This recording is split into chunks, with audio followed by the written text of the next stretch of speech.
Hello everyone, a very good morning and welcome to Unacademy, a one-stop destination for the English medium civil services aspirants. Welcome to the daily Hindu news analysis. So before we begin today's discussion, let's take a look at a very important announcement. We are very pleased to launch UCAN, Unacademy Current Affairs Navigator. We know that many civil services aspirants, they face a big challenge when it comes to covering current affairs. Many of you are confused about which newspaper to read, how to read a newspaper, how to make current affairs notes, how to link your current affairs with the static subjects, and more importantly, how to revise your current affairs. So don't worry, we are here to simplify this for you, and we are offering a new program which is UCAN or Unacademy Current Affairs Navigator.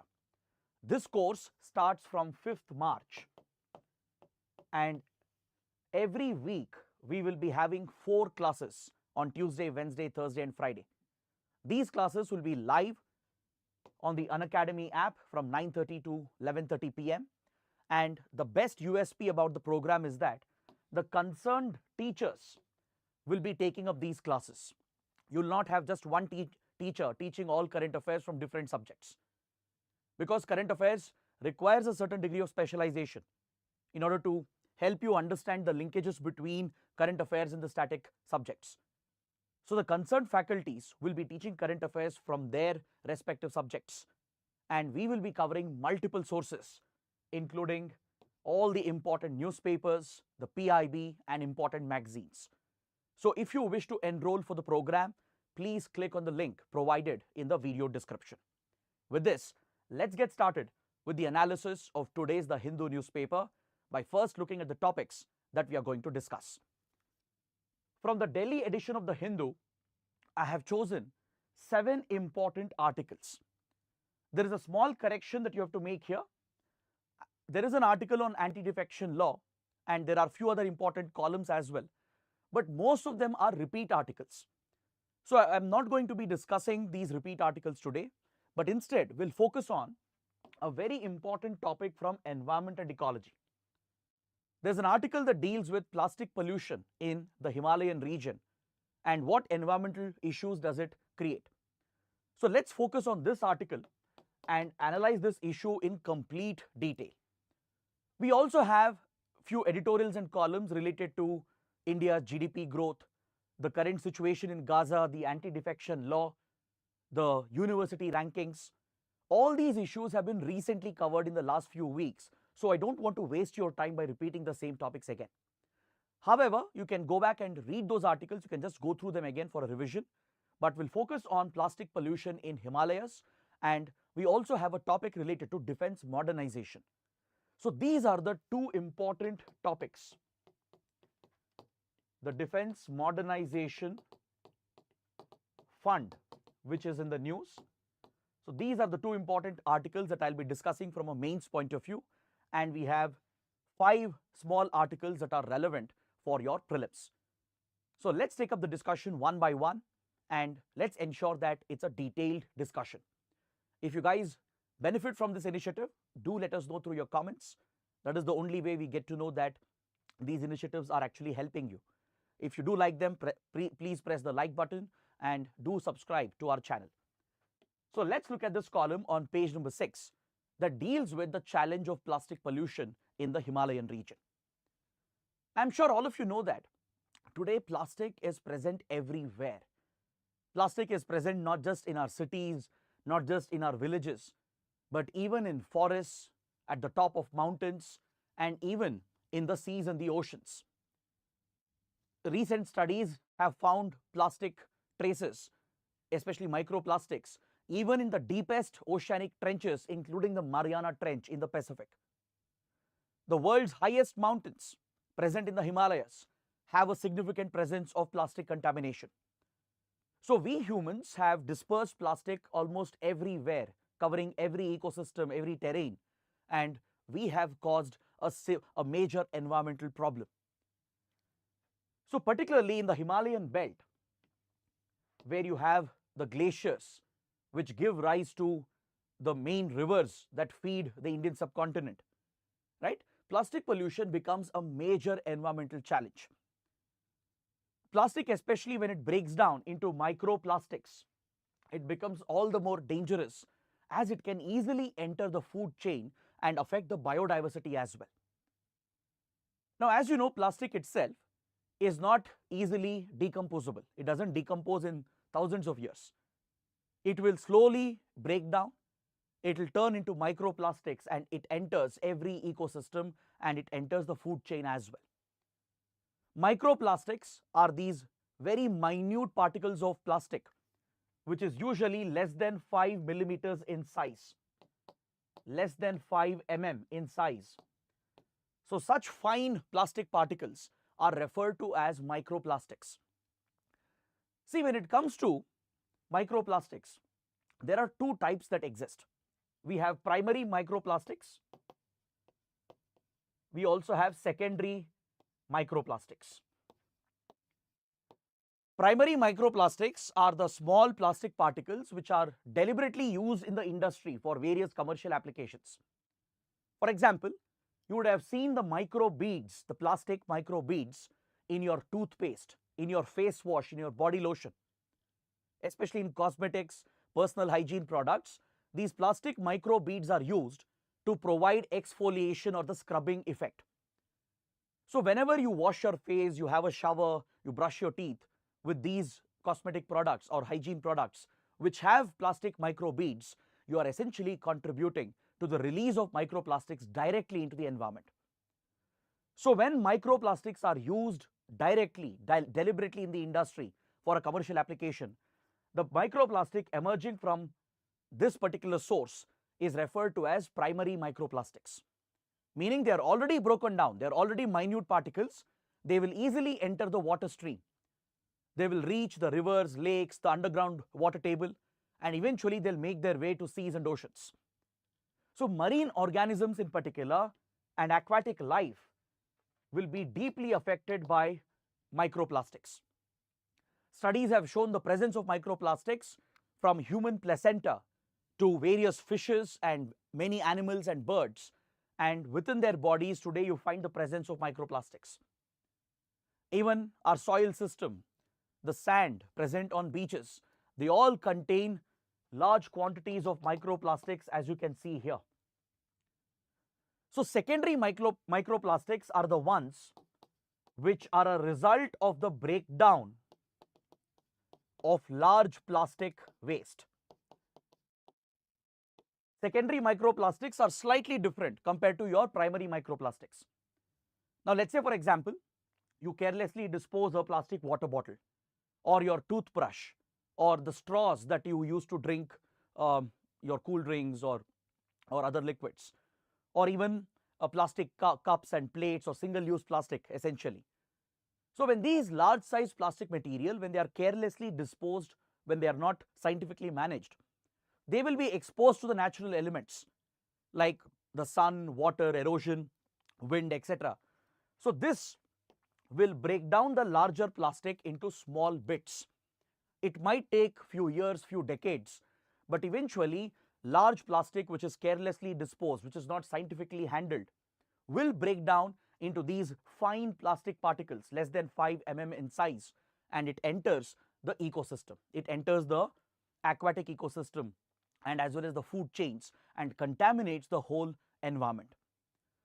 So dealing with microplastics today has become an enormous challenge, and few recent studies have shown the widespread presence of microplastics across the Himalayan ecosystem. Even at high altitudes in the Himalayas, including where the glaciers are present, microplastic presence has been noted. And especially in the Himalayan ranges, there are many popular tourist spots. There are pilgrimage destinations, hiking and trekking spots. Across these areas, there is a lot of plastic littering, plastic waste disposal, which is not scientifically managed and handled. So across the Himalayan belt, there is extensive plastic pollution being reported from the higher altitudes to the glaciers and even in the rivers, the lakes, the wetlands, which originate from the Himalayan region. For example, if you look at the Himalayan ranges, it gives rise to the most important river systems, the Indus, the Ganga and the Brahmaputra and the various tributaries. So be it in India or even in the other states like Nepal, Pakistan and others, they're all heavily dependent on these important river systems. Today, all these rivers originating from the Himalayas are contaminated with plastic, particularly microplastics. So that is the concern being highlighted by the writers of this column. They present the extent of the challenge and they break down this topic into complete detail. They discuss the current plastic waste management regulatory framework that we have in India. They talk about the role of various institutions, the challenges that are present, and they even provide a way forward as to what India can do to contain plastic pollution, particularly in the Himalayan belt. So let's take a detailed look at this by first understanding the risk posed to the Himalayan ecosystem by plastic contamination. According to the writers, today microplastics are trapped in the glaciers as well.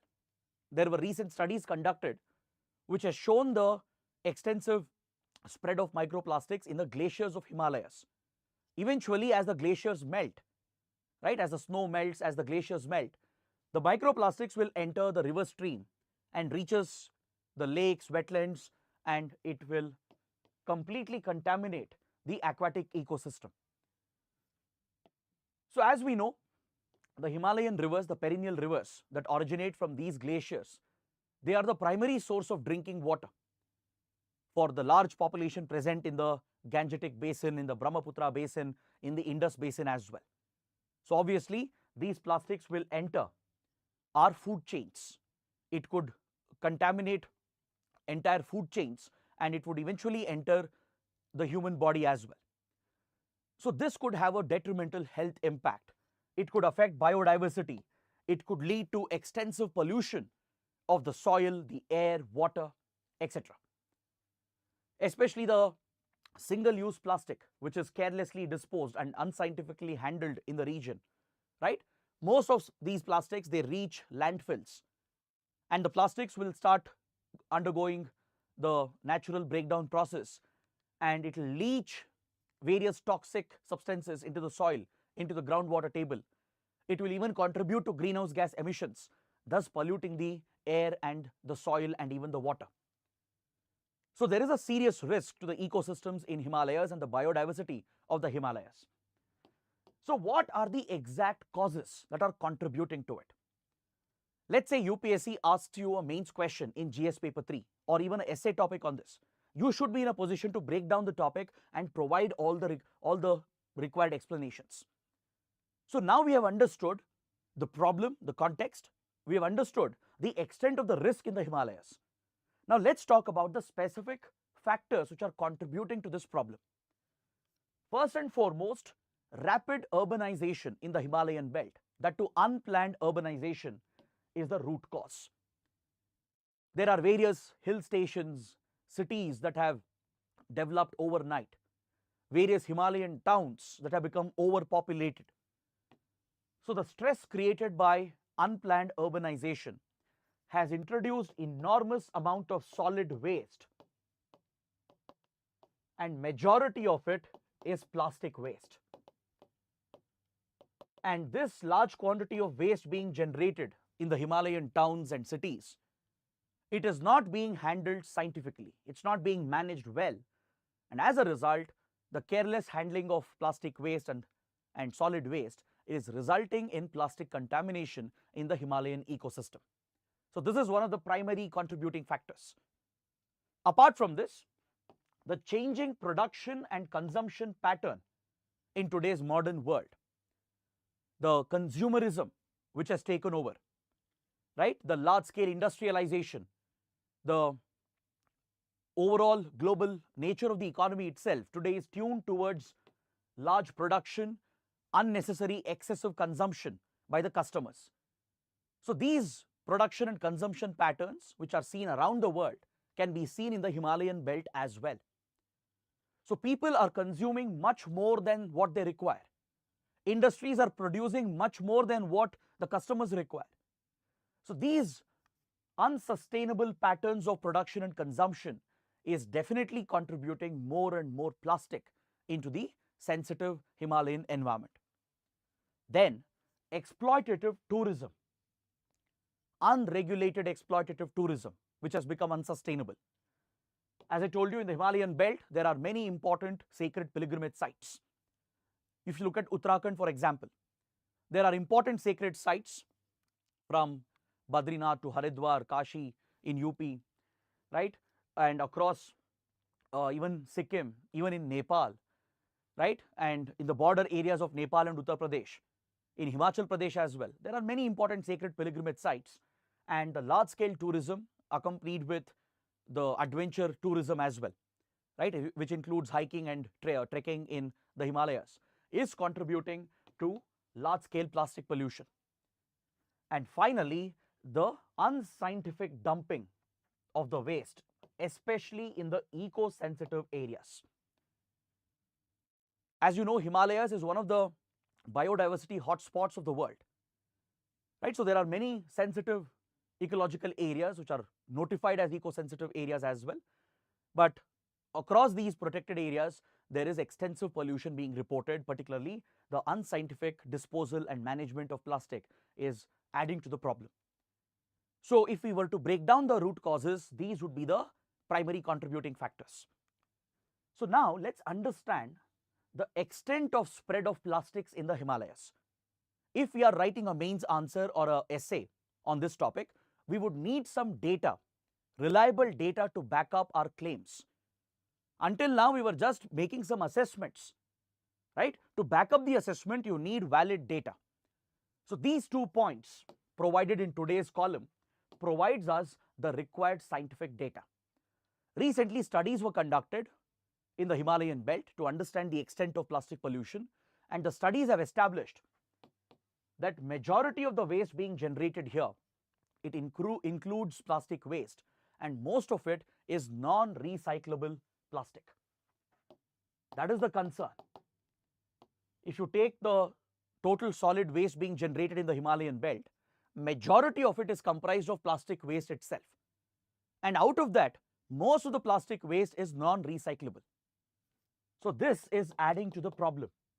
According to the Himalayan Cleanup Study, which was conducted in 2022, 92.7% of the total trash or the waste generated here was plastic waste. 72% of the total waste was non-recyclable plastic. Look at these numbers, they are alarming. Majority of the solid waste generated here was plastic waste. 72% of it was non-recyclable plastic. So that is the risk that we are staring at. So what is the impact of this? Obviously, this has a detrimental impact on the biodiversity and the ecology of the Himalayan ecosystem. For example, if you look at the Deepor Beel wetland in Assam, which is located at the foothills of the Himalayas, which receives water flow from the Himalayan rivers and glaciers, right? There is a massive contamination being reported, which is affecting the aquatic life and the bird life present at this critical wetland. I hope you know that Deepor Beel in Assam is a Ramsar site. It is designated as a Ramsar wetland of international importance. So in this critical ecosystem, it has been noticed by researchers that the greater adjutant storks, which is a very vulnerable species of bird, it was classified as endangered at one point by IUCN. Now it is classified as near threatened. So it is definitely at risk. And this particular bird, right, it was seen to be consuming plastic waste from the landfill present near the wetland instead of consuming fish. And even the fish it consumes would be containing microplastics. Studies have shown abnormal presence of microplastics in fishes and as well as in the greater adjutant storks. They are not only consuming the polluted fish, they are also consuming the plastics directly from the landfill, which is getting created near these critical habitats. This is just one example I am giving you. There are many similar incidents which have been noted in the recent years, from Manipur to Uttarakhand to the other stretches of the Himalayan belt, where many alarming developments have come up that points towards the impact of plastic pollution in the region. Now the question is, where does India stand with regard to plastic waste management? What is India's focus?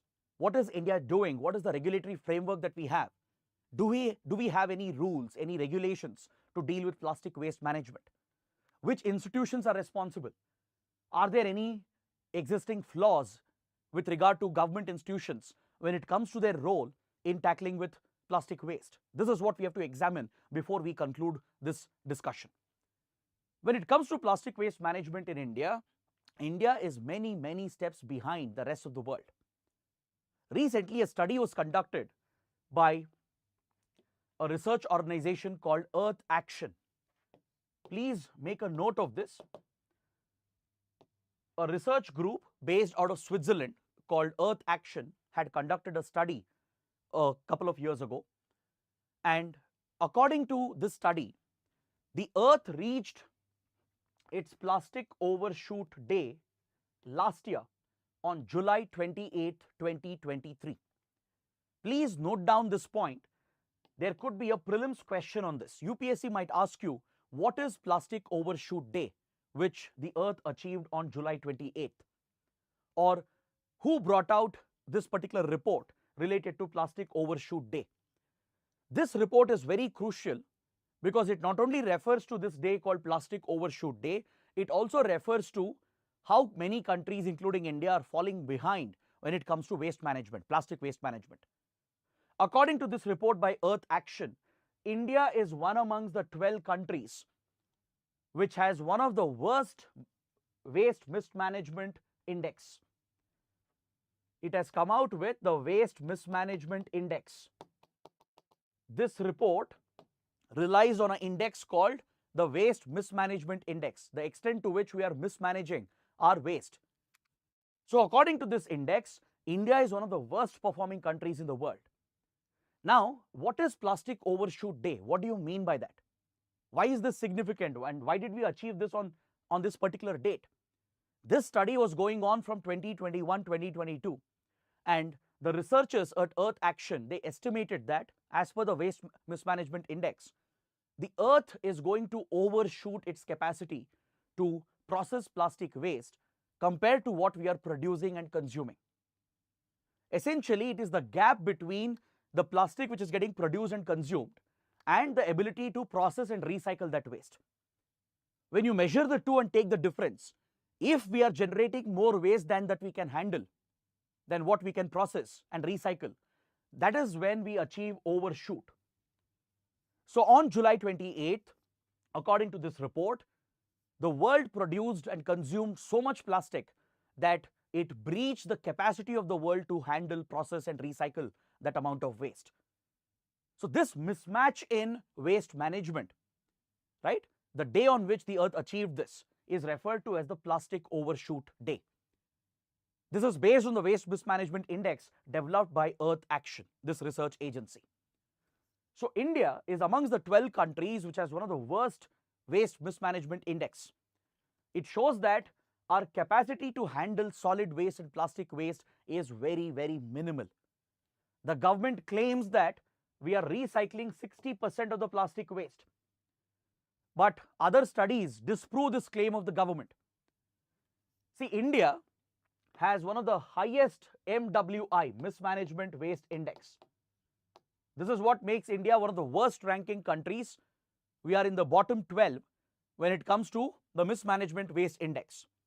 The index places India's mismanagement at 98.55%, meaning we are just processing and handling the bare minimum of plastic waste that we are producing and the solid waste, and majority of it is being handled unscientifically. Majority of our plastic waste, almost 98% of it, is being handled in an unscientific manner. It's only a small percentage of it which is being handled, processed and recycled. The government claims that we are processing 60% of our plastic waste, but a study by Center for Science and Environment, which is based on data brought out by the Central Pollution Control Board, shows that India is actually processing and recycling only 12% of the plastic waste that we are generating. Around 20% of it is being used for incarceration, which means it is being burnt, or it's being turned into fuel, or it's used to make roads. You might have heard about plastic being mixed with bitumen while asphalting roads, which is one way of increasing the durability of the road and also ensuring that plastic waste is contained in our roads itself so that it doesn't enter the ecosystems. So plastic is used for these various purposes. Either it is directly burnt in incinerators, or it is turned into fuel, or it is basically used in making of roads. This does not account for recycling. According to this study by Center for Science and Environment, eventually these plastics are burnt, which contributes to pollution. The plastics will enter the ecosystem, leading to pollution. So it's only 12% of the plastic waste which is being recycled in the country. Almost 68% of the plastic waste is unaccounted for. Almost 68% of plastic waste in India is unaccounted. So neither the center, nor the states, nor the local bodies, nor the private industry have any clue about 68% of the plastic waste, which means they are simply getting littered. They are simply being dumped in a landfill without any scientific collection, scientific segregation or processing. And forget about recycling. Even collection and segregation is not taking place at the source where the waste is generated. So this is why India ranks at one of the worst positions when it comes to waste mismanagement index. Now, if you look at our regulatory framework, it's not that we don't have rules and guidelines. In India, we have sufficient rules for everything. There is a clear regulatory framework that deals with waste management in India. And when it comes to plastic waste management, there are 3 specific rules that apply. The Ministry of Environment, Forest and Climate Change, that is responsible for waste management at the central level, that is responsible for regulating waste management, has notified 3 different rules that deal with plastic waste as well. First, we have the Solid Waste Management Rules of 2016. It deals with the solid waste that is generated by the industry, by cities, by urban areas. It also deals with plastic as well. There is a dedicated Plastic Waste Management Rules of 2016, which has been updated repeatedly. And we also have the Extended Producer Responsibility Rules brought out in 2022. So these 3 rules brought out and notified by the Environment Ministry, they deal with plastic waste. So there is a dedicated regulatory framework under the Plastic Waste Management Rules, plus it is also dealt with under Solid Waste Management Rules and Extended Producer Responsibility. Now, understanding this concept is very important, the EPR concept. What do you mean by Extended Producer Responsibility? It means that the one who produces the waste, the one who is creating this waste material, they should be responsible. They should be responsible for the entire life cycle of that particular product. That is the meaning behind the concept of extended producer responsibility. Now, let's say, for example, there is a mobile phone manufacturer. This company is producing mobile phones which uses plastic elements. It is using plastic in the packaging of the mobile phone, which is eventually sold in the market. So this mobile manufacturing company becomes the initial producer, which is using plastic to produce a product, using plastic in packaging as well. So this mobile company will have the overall responsibility of dealing with the entire life cycle of that particular plastic till it is sold, used, disposed, and eventually collected as waste and brought back to recycling. This entire life cycle of that plastic which is used, right, it would become the responsibility of this company, the producer who produced this mobile phone. So this company would have accountability. It will be responsible for setting up a process, an entire life cycle chain, by working with the sellers, the distributors, the waste collectors, the government authorities, and even the customers. It has to create an entire ecosystem where the waste gets collected in a scientific manner, it is segregated at the source itself, and accordingly it should be scientifically processed. Wherever possible, it should be pushed for recycling, right? So this entire ecosystem for waste management has to be created by the producer. The producer will have ownership over the entire life cycle of that particular product until it turns into waste and comes back as a recycled material. So this is the concept of extended producer responsibility. The producer of the waste will have an extended responsibility to ensure that the waste is scientifically handled. That is the concept behind it. So all the waste management rules in India, even the e-waste, electronic waste management rules, the solid waste management rules, plastic waste management rules, they all contain the principle of EPR, extended producer responsibility. So if you look at the hill regions in India, for the hill areas, there is a special attention given under the solid waste management rules. The solid waste management rules of 2016 recognizes that it is more challenging to deal with waste management in the hill regions. For example, in the Himalayas, in the Western Ghats, in these hilly, slopy areas where the terrain is more complex and challenging, it would be more difficult to collect the waste, to identify the source, to segregate the waste at the source, and to process the waste which is generated. So this reality is recognized.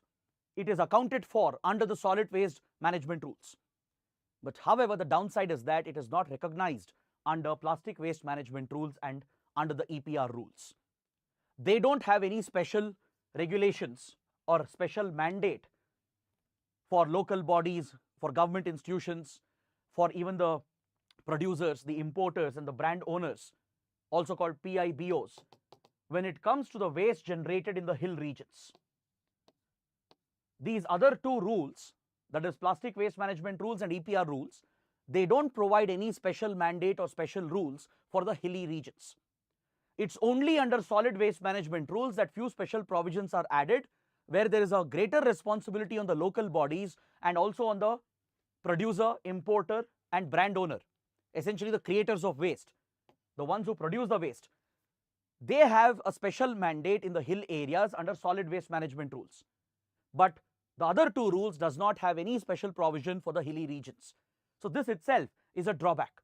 Even though there is a regulatory framework, it still isn't enough. There is no special consideration under plastic waste management rules when it comes to the hill regions. The state governments on their own have been trying to do their bit. The Himalayan states in particular, right?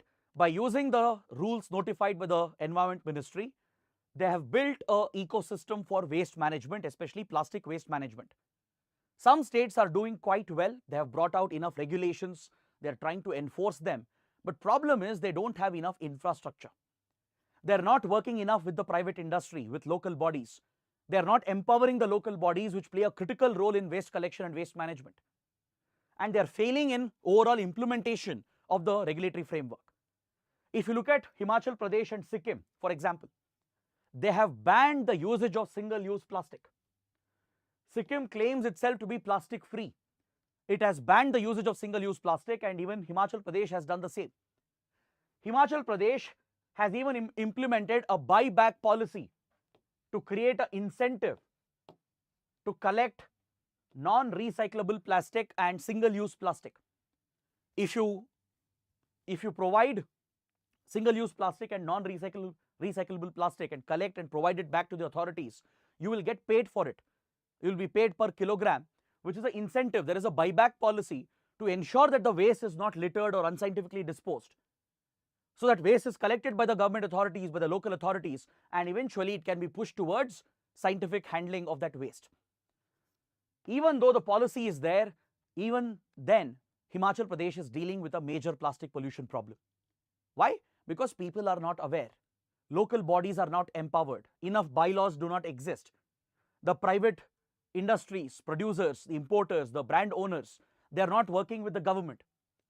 So even though at the state level there are these policies and laws, right, the adequate infrastructure, the adequate cooperation and involvement is not there from the grassroots.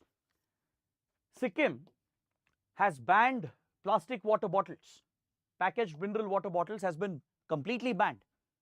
Sikkim has created a robust regulatory system to ensure that it is implemented. But still, at the ground level, plastic contamination and pollution is being reported due to the absence of proper infrastructure. especially when it comes to enforcing the rules, levying the fines and penalties, to conduct checks and inspections, to collect all the waste which has been generated and to process it scientifically. The required infrastructure is missing in Sikkim, even though the rules and bylaws exist. Mizoram and Tripura also are very proactive. They have their own set of rules, especially in Mizoram.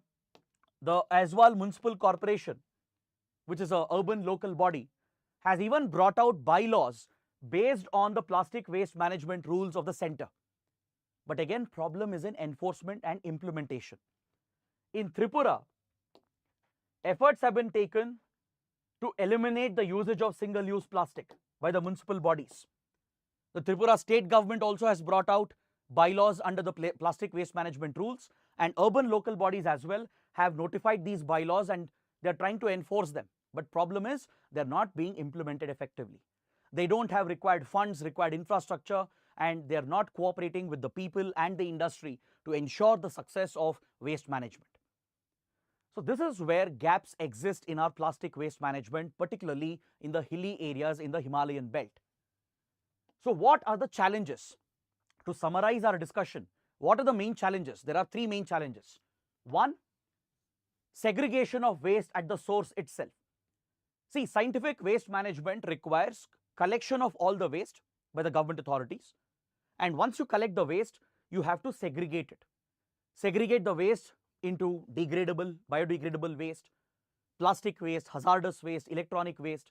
This segregation has to be done at the source, and this responsibility mainly lies with your local bodies, your city corporations, municipal corporations, the town councils, the Panchayati Raj institutions.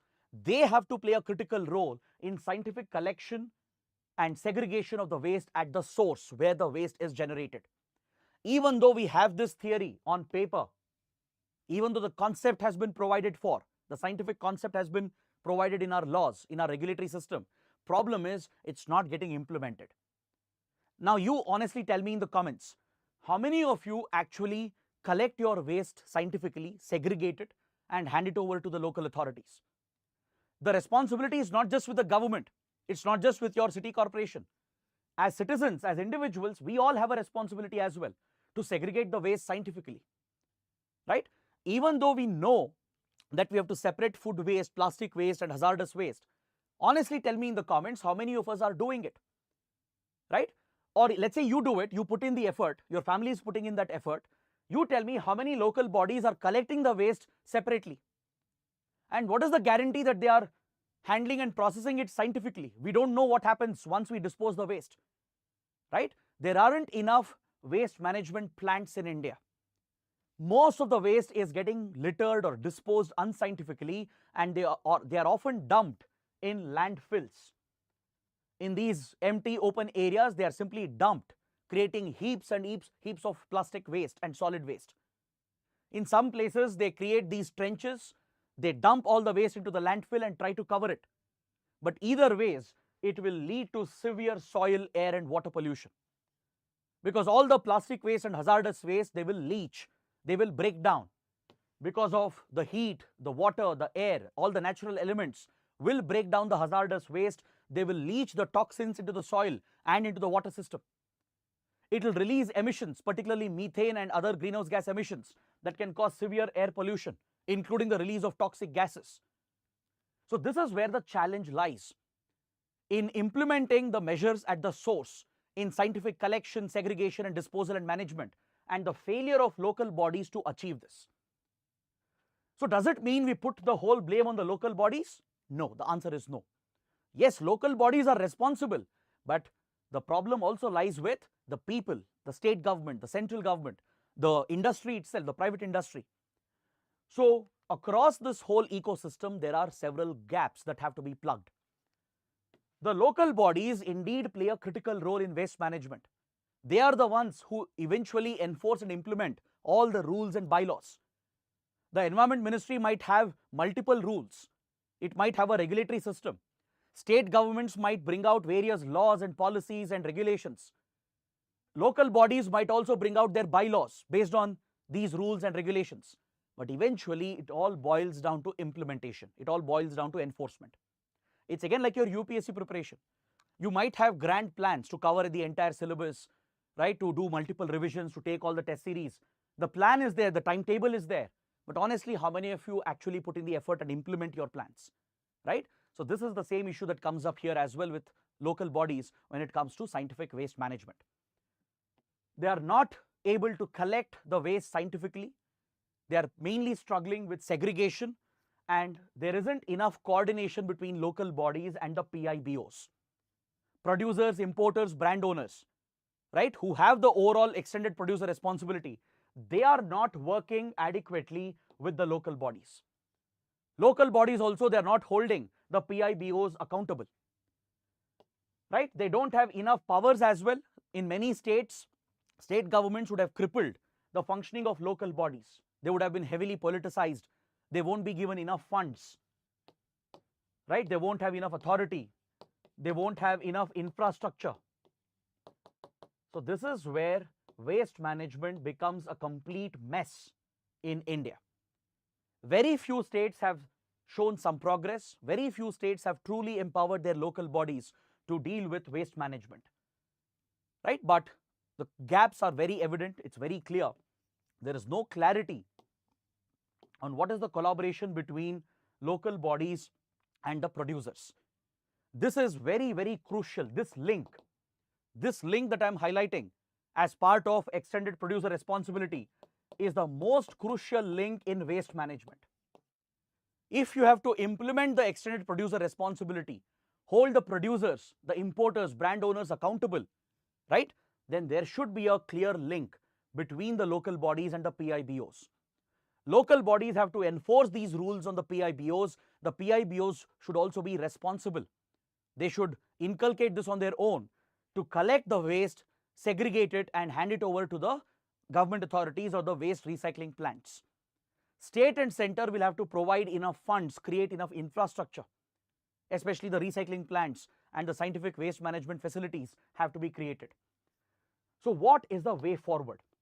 Let's say there is a question on this or an essay. What solutions can you provide? Until now, it's only been a negative discussion. We are simply criticizing the waste management gaps in India. So as an aspiring civil servant, you'll be expected to provide solutions, answers to these problems. There's nothing wrong in highlighting the failures, the problems. That is exactly what you're expected to do. But at the same time, you should be able to come out with solutions and present a way forward. So what I would suggest is that use these pointers that I've added to build a solution, to build an answer to the plastic waste management problem in India, particularly in the Himalayan belt. You can talk about improving data. Today, data plays a critical role. Not just today, even in the past, right? If good data was available regarding how much waste is getting generated, how is it being disposed, how much of waste is being scientifically handled, how many facilities do we have to manage scientific waste management. If you have solid data which is updated, which is accurate, it helps in better planning. It helps in better policy making. It helps in better implementation. So this is very crucial. Improving the data gaps, plugging the data gaps is critical, be it at the local body level or the state government level or the central government level. At all the three tiers, plugging the data gaps is going to be important. So that is one basic step. Next, truly empowering our local bodies. They should have the political, administrative, and financial authority to enforce these rules and bylaws. Without that, local bodies are simply toothless. They can't really penalize the citizens. They can't penalize the producers, right? So they have to be empowered. They should have the administrative and financial authority to do that. Creating the required infrastructure. The state governments and center have this responsibility. They have to collaborate with the private industry and create large facilities for scientific waste management. They have to work with the major waste producing industries like electronics, FMCG industry, appliances, automobiles. All these industries have to collaborate with the state and central governments and invest in creation of scientific waste management facilities, in establishing the infrastructure needed for collection, disposal, and management. So this is what will ensure that we segregate our waste scientifically at the source itself and dispose this in a scientific manner. Then finally, awareness amongst the people. Without people's participation, without this being a participatory exercise, we can never achieve these goals. So spreading awareness amongst the citizens, especially amongst the younger generation, right, is very crucial, and this would require awareness campaigns. Introducing this as a part of the curriculum in our schools, conducting these waste collection drives where you bring volunteers, school children, college going children, involve them in the participatory process. This has to be a bottom-up approach. And finally, the governments have to leverage the existing schemes and initiatives. There is no dearth of government schemes in this regard. Funding as well is present, but it's not being channeled, it's not being utilized effectively. So there are plenty of schemes like Swachh Bharat Mission, for example. The primary goal is to deal with waste, to maintain hygiene, cleanliness. There is a trust which is set up under the Swachh Bharat Mission, which is the Swachh Bharat Kosh Trust. Under this, donations are received from philanthropic institutions, charity-based institutions, and even corporate social responsibility funds, CSR funds, are channeled into this trust, the Swachh Bharat Kosh Trust. And there are enough funds available under this trust which can be utilized for plastic waste management. Then schemes like Manrega can play a big role, right? You can employ the rural labor, and it not only generates rural employment, right, creates an income for a non-farm income for the rural community. You can employ their services to collect the waste, to manage the waste scientifically. So schemes like Manrega can actually play a big role. Then schemes like Amrut and Smart Cities Initiative, the Atal Mission for Rejuvenation and Urban Transformation, is a major scheme of the Government of India focused on transforming our urban areas. The Smart City Initiative, right? So we need to bring synergies amongst these various programs and schemes that already exist. There are funds available as well. As I told you, the Swachh Bharat Kosh Trust, a lot of funds are lying unused. The Finance Commission has provided specific grants for waste management, but it's not being utilized entirely. So what we need is a greater synergy between the center, state, and local bodies, and with active involvement of the industry and the citizens. So with this, we conclude this discussion on plastic waste crisis in the Himalayan belt and how we can manage plastic waste in the country. Now let's head towards the next topic. Let's look at this article from page number 10 that is important for internal security and defense modernization. See, the Government of India, particularly the Ministry of Defense, has informed the Parliament and as well as the media that as of now it has no plan to establish a non-lapsable defense modernization fund.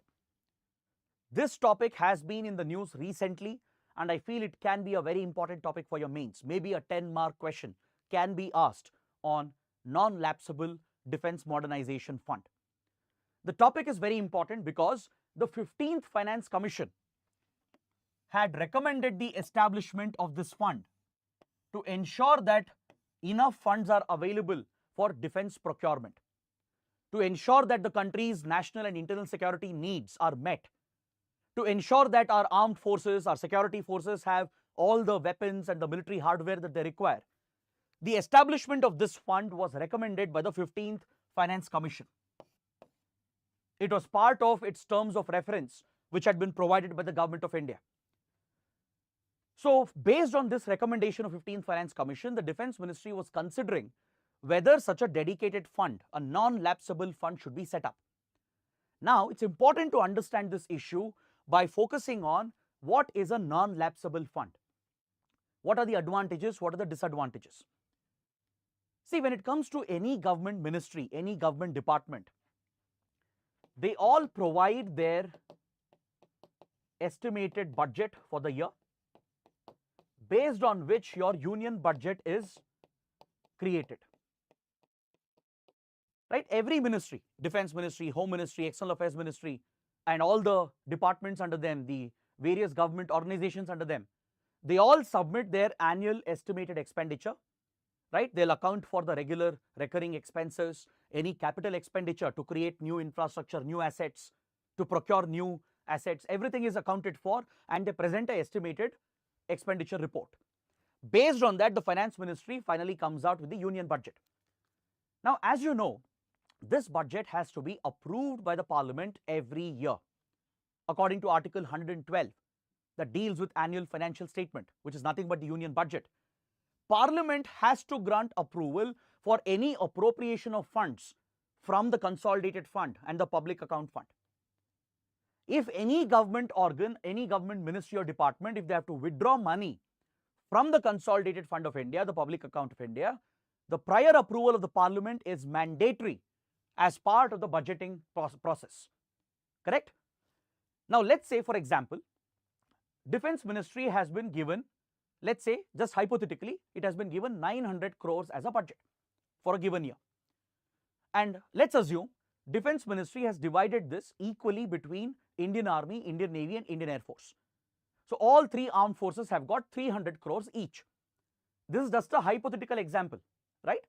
So Defense Ministry presented an estimated budget of 900 crores, which was approved by the parliament for a given financial year, and it has divided this equally for all three armed forces, 300 crores for Army, Air Force and Navy each. Let's say the Indian Army utilized the entire fund. It used all the 300 crores to procure new weapons, new military hardware to modernize the Indian Army. But maybe Indian Air Force and Indian Navy, maybe they didn't spend the entire amount. They had budgeted a 300 crore expenditure, but they ended up spending only 100 or 150 crores. All right. So for the Air Force and the Navy, the funds were not fully spent. But however, on the other hand, Indian Army required more funds. It was looking at other critical equipment costing another 100-150 crores, which was crucial for the preparedness of the Indian Army, but it could not procure them. Why? Because Indian Army had exhausted its allocation, but other forces, they still hadn't spent the entire amount. And still, Indian Army couldn't draw funds from the Navy and the Air Force because these funds are lapsable. The expenditure approved through the budget, through the parliamentary process, it is lapsable. It will lapse the next year. The funds cannot simply be transferred, right? For that, consolidation of the capital expenditure has to be created by the Defense Ministry in the first place. Or else, Indian Army won't be able to draw the funds which are unspent by the Air Force or the Navy. So funds were approved, but it is lying unused with Air Force and Navy, but Army needed more funds, but it could not go ahead with the procurement. Why? Because the expenditure, capital expenditure of the Defense Ministry was not consolidated. So one solution to this is to establish a non-lapsable fund. That was what the 15th Finance Commission recommended. To meet defense and internal security needs, 15th Finance Commission said there is a need to establish a non-lapsable defense modernization fund. What does it mean? It means that if there is any amount unspent by a ministry, it will not lapse. Once approved by the parliament, the funds will remain with the ministry. It can appropriate funds from the Consolidated Fund of India, use it for the next year as well.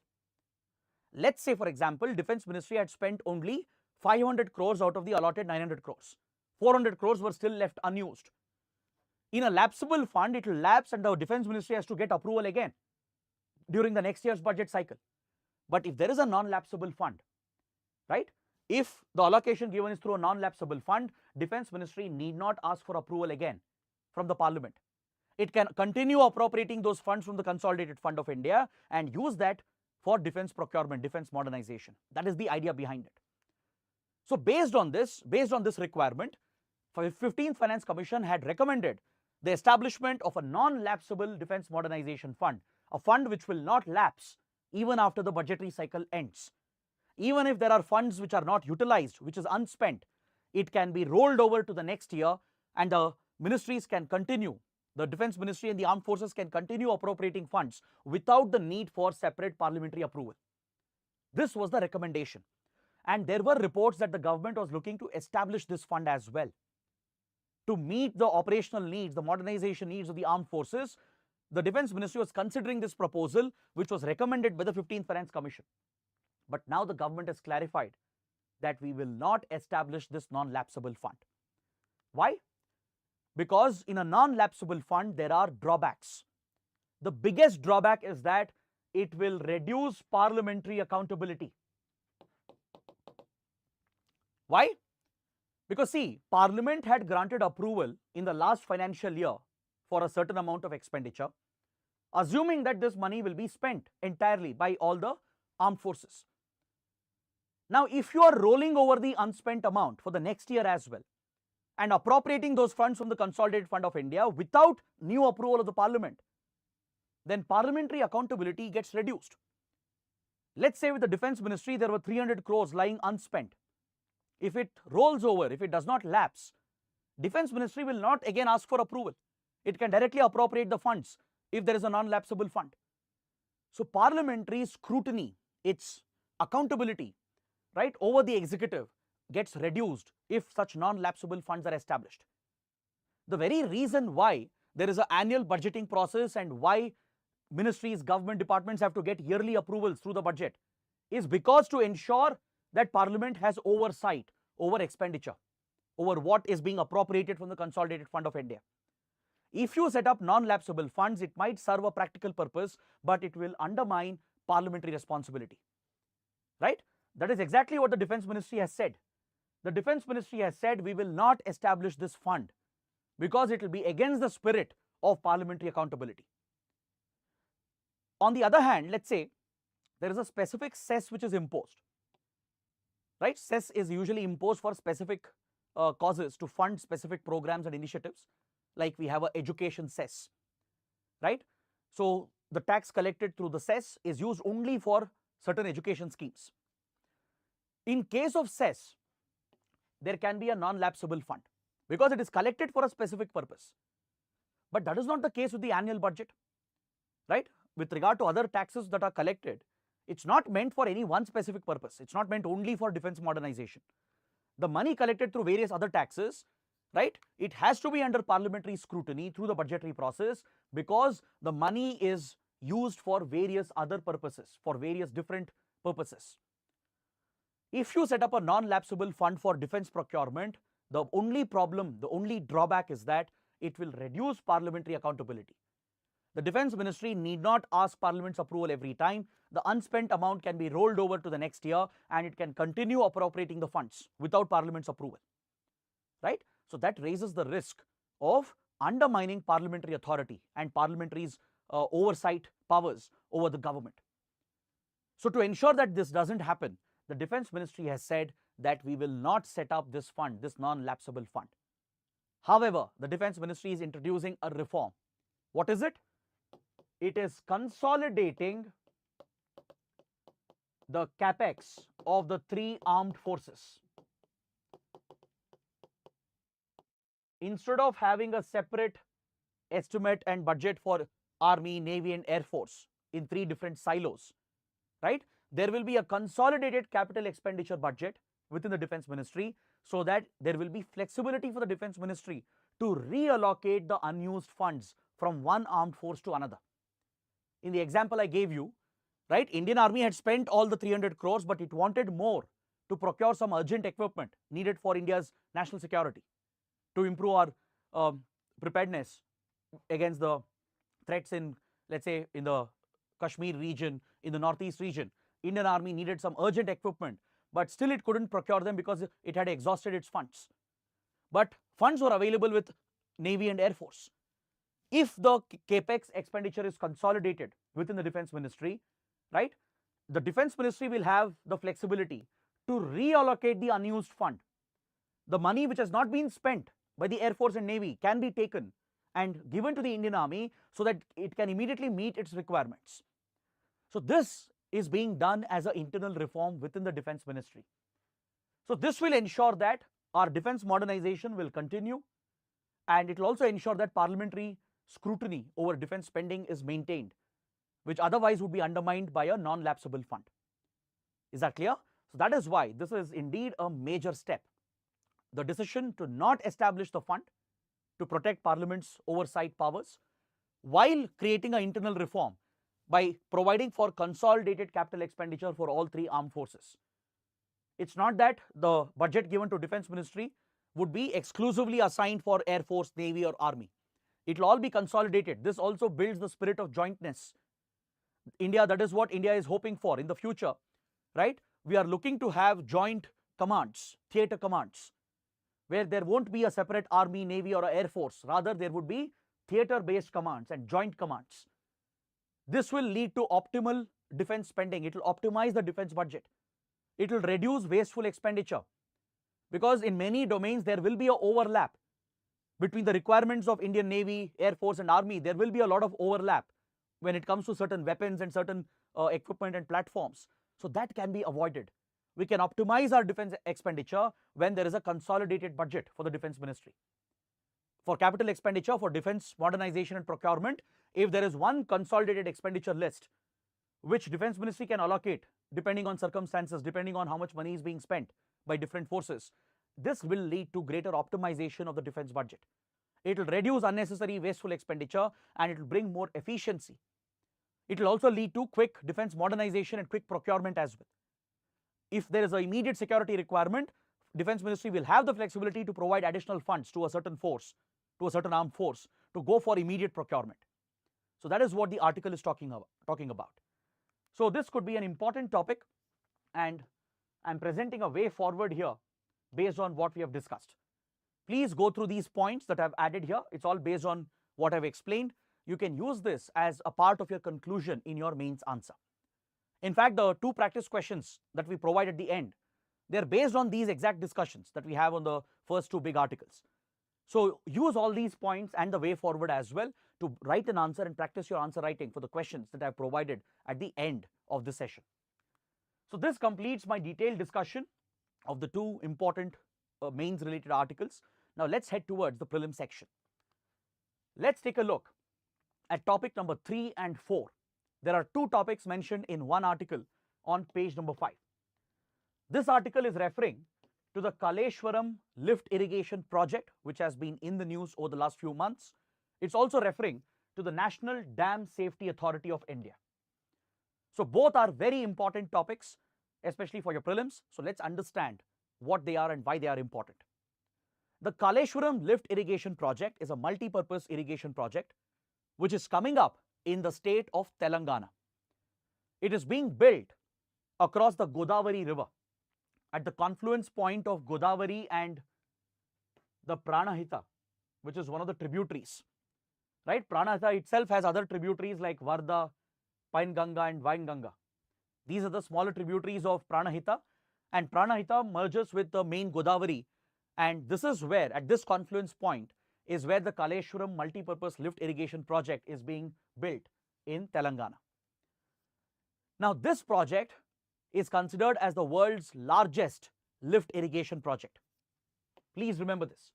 It is considered as the world's largest multi-stage lift irrigation project, where the water is lifted up against gravity through multiple stages. So executing such an irrigation project is not an easy task. It's one of the most challenging engineering projects.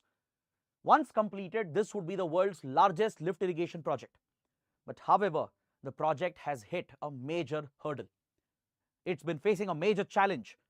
One of the critical barrages has started to sink. It has been discovered by the authorities that one of the critical barrages, its pillars are sinking into the river bed due to poor design and poor construction. The poor design and construction of this barrage is now threatening the very safety of the project. I hope you know what happens if there is a dam breach or a dam break. It leads to a catastrophic disaster. The water which is held up will be released all of a sudden, causing flooding in the downstream areas, leading to a major human catastrophe. So there is a risk to this barrage, which is part of the Kaleshwaram project, and experts have noted that the pillars of this barrage has started to sink into the riverbed, and it is threatening the very safety of this dam project. All right, so that is why the topic of dam safety has been in the news over the last few months. So to ensure the safety of our dams, recently the Government of India through the Parliament enacted the Dam Safety Act. the Dam Safety Act was enacted by the Parliament in 2021, which created an institutional framework in India and established two institutions to deal with dam safety in the country. One such institution was the National Dam Safety Authority, which was established in 2022. Is that clear? The Dam Safety Bill was passed in 2021. It became the Act, the Dam Safety Act, and in 2022, the National Dam Safety Authority has been established. The role of the National Dam Safety Authority is to ensure that it coordinates with the concerned state governments, the state dam safety organizations, and ensures the safety and integrity of all the dams in the country. So this authority is headquartered in New Delhi. It is comprised of a chairman along with expert members who guide the functioning of this important authority. There is also a committee, the National Committee on Dam Safety, which has been established, which is chaired by the Secretary to the Central Water Commission. The chairman, the chairperson of the Central Water Commission, the CWC, automatically becomes the chairperson of the National Committee on Dam Safety. Now, the CWC plays a critical role when it comes to monitoring water levels in dams. It plays a very important role in monitoring the water levels in dams, in rivers, and it is the nodal agency for flood warnings in the country. The CWC, the Central Water Commission, is the designated nodal agency under the Disaster Management Act.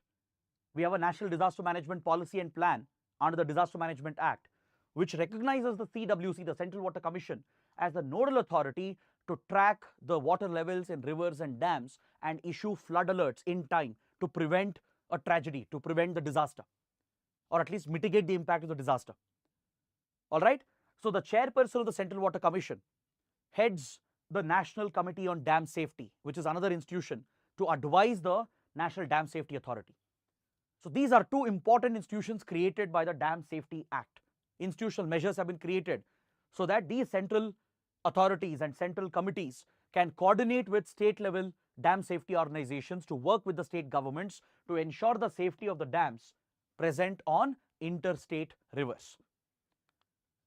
Next, on page number 9, there is a science and technology topic related to computer science, related to the topic of encryption. The article deals with a security protocol called PQ3 Protocol. This new encryption protocol has been developed by the company Apple. Right? Apple has come out with a new encryption technology called PQ3. So there could be a prelims question on this. UPSC might ask you, what is the PQ3 protocol? What does it deal with? You don't have to go into the technicalities. You don't have to become a expert in computer science or in encryption. You just need a basic understanding of what is PQ3 protocol.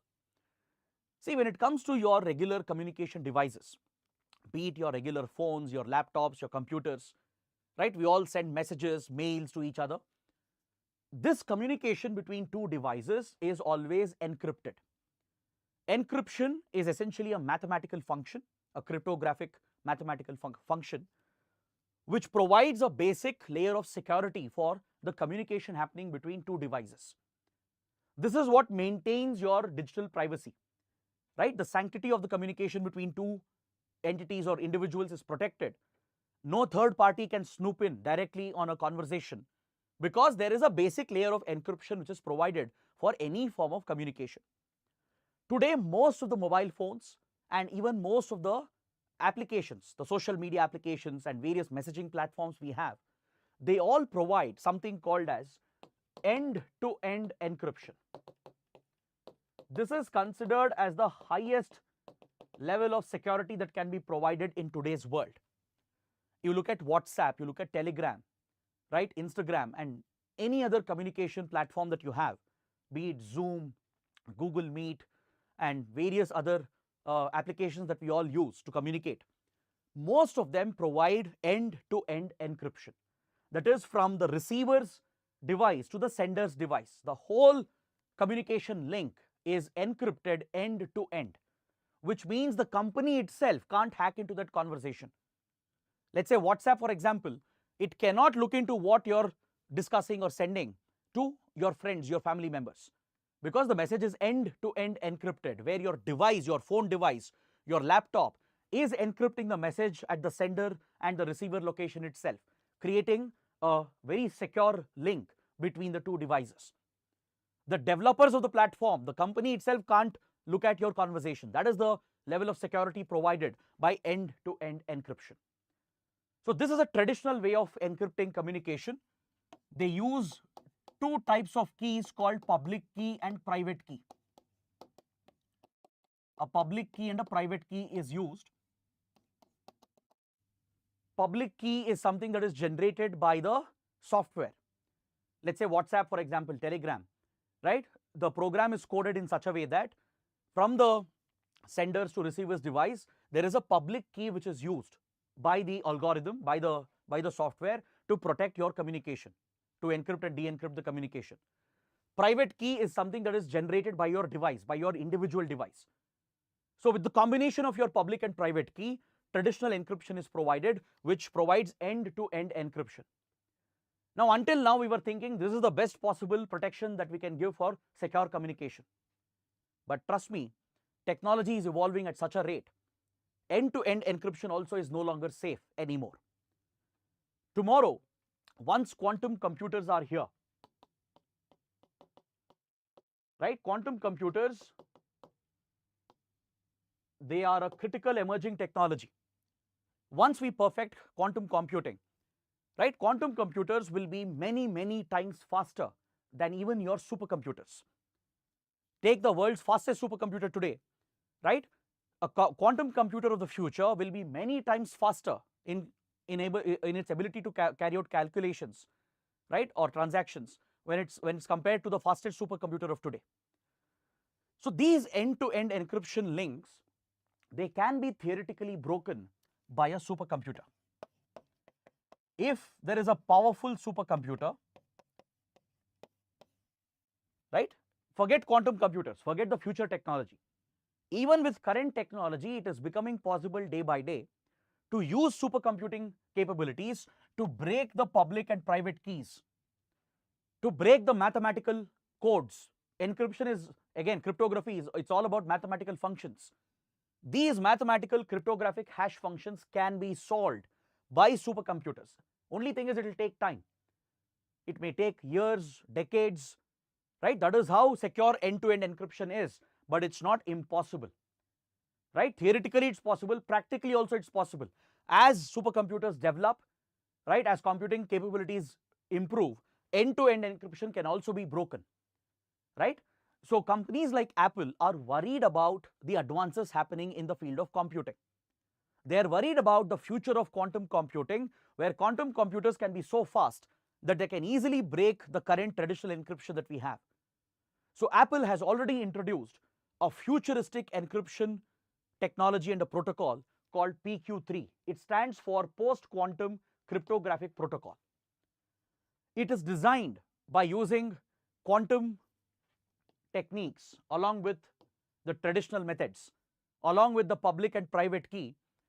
The Apple phones and its messaging platform, iMessage, will generate such keys, public and private keys, which is highly customized to each device, and even quantum computers of the future might find it difficult to hack or crack into a PQ3 protocol. PQ stands for Post-Quantum Cryptographic Protocol. It is taking care of the future threats for communication security. So Apple has become a pioneer in this regard. We are many years away from having quantum computers, maybe many decades away from having quantum computers.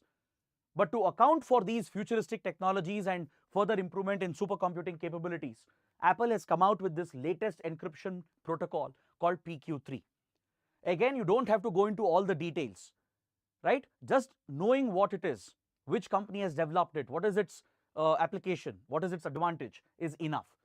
The PQ3 protocol is an encryption protocol, a cryptographic protocol that offers protection even against quantum computers. Even they won't be able to break in easily into your communication. Next, article number 6 and 7, the last two topics. These two are again mentioned in the same article. In page number 12, we have one common article where we have two important topics. One, we have to understand ILS, Instrument Landing System, and the types of instrument landing system. Understand what is its role. We will also have to talk about International Civil Aviation Organization. These are the two topics for your prelims. See, in your airports, there is a landing system which is used to guide the takeoff and landing of aircrafts. This navigation equipment, which is installed in only certain airports, it's called ILS, Instrument Landing System. This is very, very useful for pilots to land in any airport, on any runway, under any weather conditions, be it daytime or nighttime, be it during cloud cover, during cyclones, or even fog conditions and smog conditions. When visibility has completely dropped, when pilots can't rely on visual aids, when they can't rely on the metrics being shown in their cockpit, right? It is ILS system which guides the plane to safely land and take off without any visual aid and without dependency on any other equipment. Understood? So this is an international standard. It is recommended by the International Civil Aviation Organization. It is a safety device as well in a way, because it provides for precision safe landing and takeoffs, and also it reduces the flight cancellations. Usually in winter season, for example, during December, January, February months, you might know in North India, in Delhi, Amritsar and other airports present in Northern India, many flights get cancelled in the morning, right? It leads to chaos across India, across Indian airports, right? It results in large-scale economic loss for the airlines, for the airports, inconvenience for customers, financial loss for customers. Why? Because of fog conditions. Today, because of increased pollution, even cities in South India, Eastern India are getting affected by smog conditions in the early morning during winters, which is affecting flight takeoff and landings. So, if there are more flight disruptions, flight cancellations due to fog and adverse weather, it has a huge economic cost on the country and on the airline industry. To avoid this, instrument landing systems are crucial.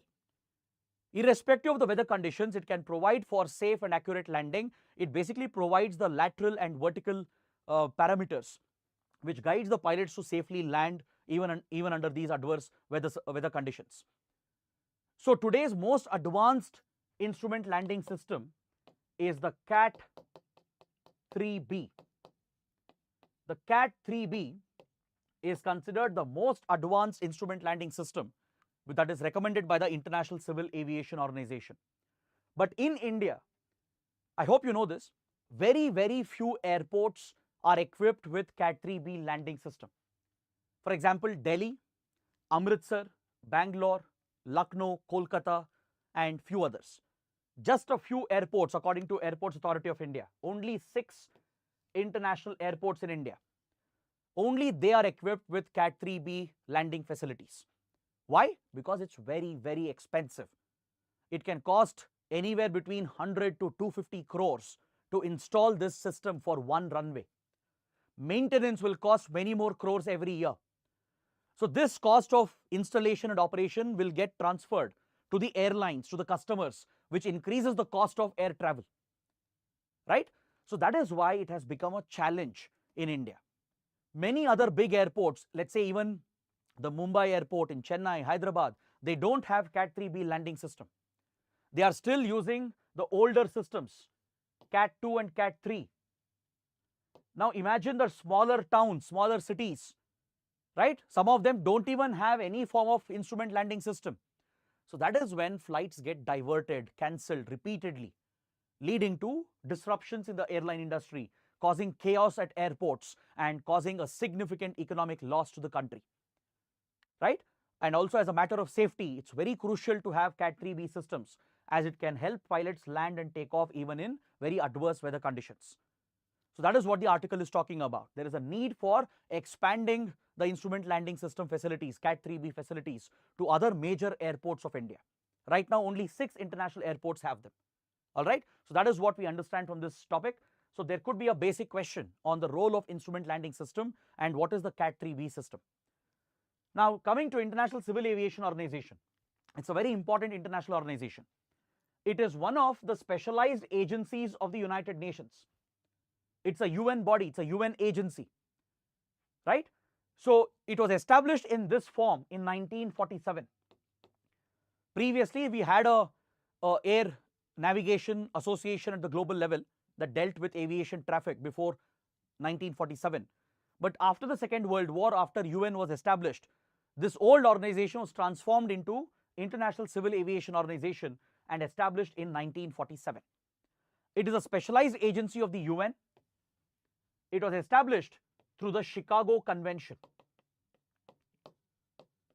The Chicago Convention is also called the Convention on International Civil Aviation. So Chicago Convention created a global framework for regulating air traffic, airports and air navigation. It creates common standards, common regulatory frameworks. So the transport authorities of all the countries are obligated by the Chicago Convention. So the Airports Authority of India, the Ministry of Civil Aviation, the DGCA, Directorate General of Civil Aviation, all these concerned authorities, right, they have to abide by these international standards and principles laid down by the International Civil Aviation Organization. So it's headquartered at Montreal in Quebec, Canada. India is a signatory. We have signed the Chicago Convention. We are also a member of the International Civil Aviation Organization. So it recommends all the safety standards, the common framework which has to be created for civil aviation and navigation is established by the International Civil Aviation Organization. And even when there are accidents, right, when there are air accidents, the inquiries, the investigations, the safety protocols, they're all laid down by this UN agency, the specialized agency of the UN. So with this, I bring my discussion to an end. Please take a look at the mains practice questions that I have provided. Both the questions are based on the topics that we have discussed in detail. I have given you all the points required. The structure also I have provided in my discussion. You can use them directly to write an answer and practice your answer writing. So with this, I would like to conclude the session for today. I hope you guys have liked it. If you did, please let me know in the comments. Press the like button and don't forget to subscribe to our channel. That is it for today. I'll see you tomorrow. Till then, take care. Have a good day.